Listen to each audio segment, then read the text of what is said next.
本節目分析精神困擾問題，歡迎家長陪同子女收看。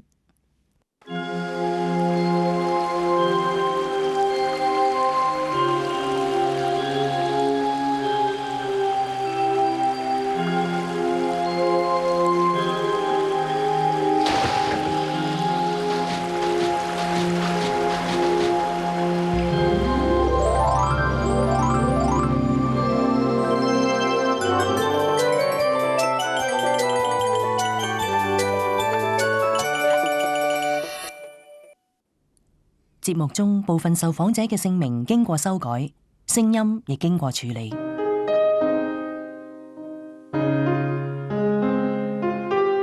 每個人都試過唔開心，但係有冇試過好似佢哋咁呢？咦，點解會突然間話瞓唔到覺嘅？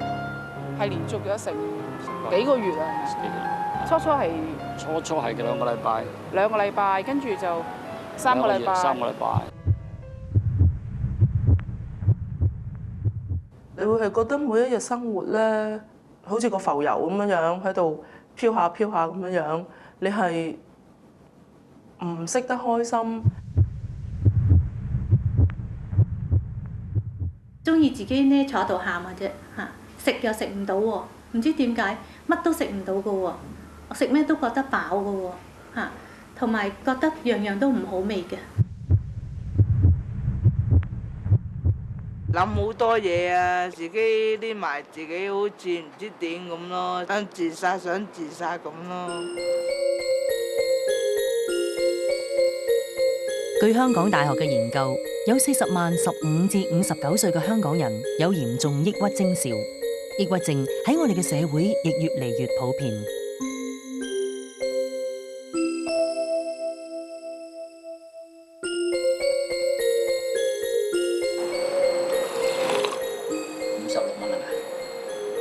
Wilson 嘅太太患有哮喘病同埋心臟病，曾經有幾次病發時都十分危險。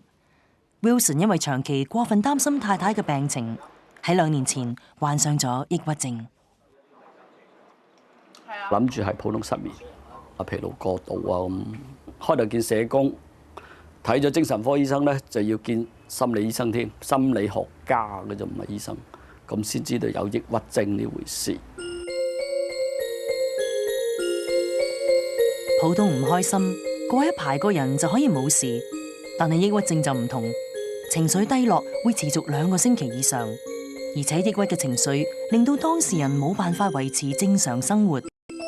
2年幾打亂咗個生活，冇咗個 planning， 應該日後做，停頓晒咯，所有嘢。呢個大靠山嚟嘅，即係會諗下，哇！呢個大靠山會有一日會完全係佢會覺得會有問題嘅，即係我自己就覺得好震驚咯，會喺內心裏邊，我覺得係好擔心咯。以往屋企事無大小都會由 Wilson 決定，由佢去處理，但係患咗抑鬱症之後，佢冇辦法做到一家之主呢個角色。Wilson 個仔亦好記得爸爸嗰陣時，對樣樣事都提唔起興趣。冇人管㗎屋企，而因為我阿媽又冇乜實際即係管嘢嗰個嘅能力啊，可能會玩到好夜咁樣都冇人理咯。而阿媽同阿妹又成日嘈咯，會跟住阿爸一翻到嚟咧，就因為太攰啦，就即刻會去瞓覺，所以搞到阿媽同阿妹咧嗰個關係會好差咯。抑鬱嘅情緒不單止影響人際關係，亦會影響工作能力。好多患者都唔能夠集中精神，甚至記憶力衰退。工作影響好大㗎，其實即係有啲人眼光睇你冇乜利用價值㗎，你已經有年紀，你差唔多係每個禮拜返1-2日工，你根本上唔敢俾嘢你做，因為你開唔到會啊！你一埋到位，你係瞌眼瞓，冇能力去分析到 data。我最深刻咧就係當你向寫字樓，啲人唔俾嘢你做，拋棄你，嗰陣時你係最痛苦。根據世界衛生組織嘅資料，目前估計有1億2千萬人受到抑鬱症嘅困擾，對全球造成負擔嘅疾病當中排行第4，到2020年將會升至第2位，情況越嚟越嚴重。部分原因係同社會變化有關。譬如以前嘅婚姻好穩定嘅，大家唔會即係一段即係一結咗婚咧就去到老，而家就哇唔知幾時又要掟煲，幾時又要離婚。以前啲人做工一份工做鬼到退休啦，而家啲人份工都即係揾朝唔得晚，即係社會複雜咗好多，令到我哋嗰個心理壓力咧係高咗好多。如果你冇隨住嗰個時代而成長，你就會應付唔到呢啲咁嘅要求噶啦，你就會好容易失控啦。長期嘅壓力會損害人天賦應付唔開心嘅機制。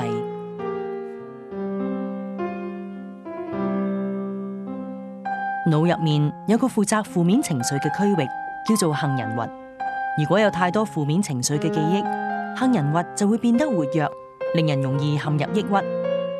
佢旁邊嘅海馬體功能好似剎車仔一樣，可以控制住杏仁核，令佢唔會過分活躍。但係長期嘅壓力會令壓力荷爾蒙皮質醇增加，而皮質醇會破壞海馬體嘅組織，令佢唔能夠有效咁控制杏仁核，令到正面嘅情緒網絡慢慢枯萎，而負面嘅情緒網絡就不斷壯大。譬如抑鬱嘅人咧，係會令到自己咧乜都唔想做啦，只會坐喺度閂埋晒門咁，就喺度不斷喺度諗住一啲好負面嘅嘢啦。對自己嘅睇法好負面啦，會覺得好多嘢自己都做錯啦，好 guilty 啦，即係好多罪疚感啊，覺得自己千古罪人啊。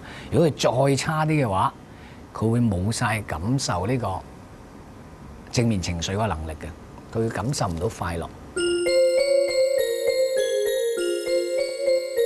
總之，即係起身就係唔開心噶啦嚇，唔知點解唔開心喎，但係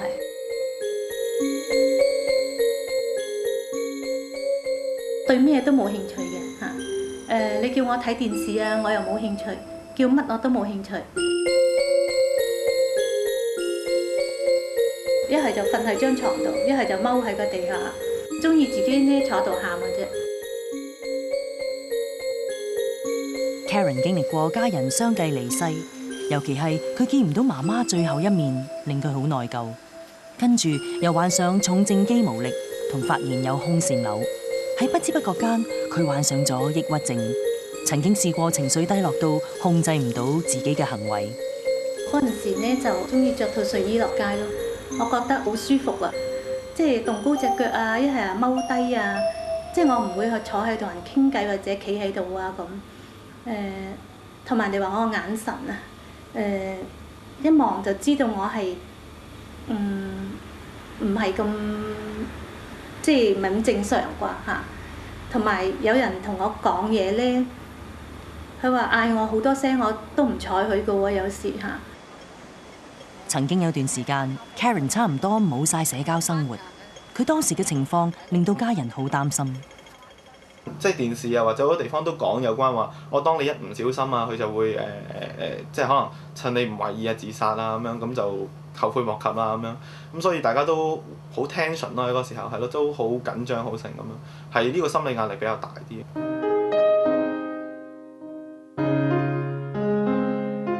抑鬱症係導致自殺嘅主要原因之一。據香港大學嘅研究，喺香港有50%自殺者生前係有抑鬱症，而患咗抑鬱症嘅官好亦經常有呢個念頭。唔係，有陣時我真係想揾刀片割脈自殺㗎。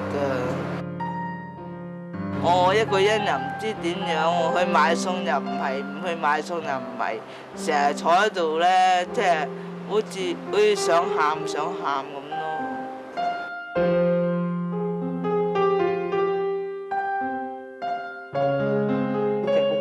而因為生完 BB 令荷爾蒙變化而患咗抑鬱症嘅 Mandy 就更加因此而企圖自殺。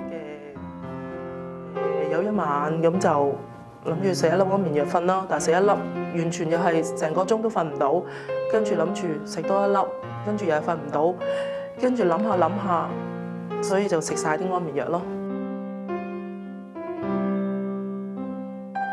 嗰一刻嘅意識其實都係自殺嘅，因為係唔想再生存落去咯，因為覺得生存係好痛苦，好痛苦啊！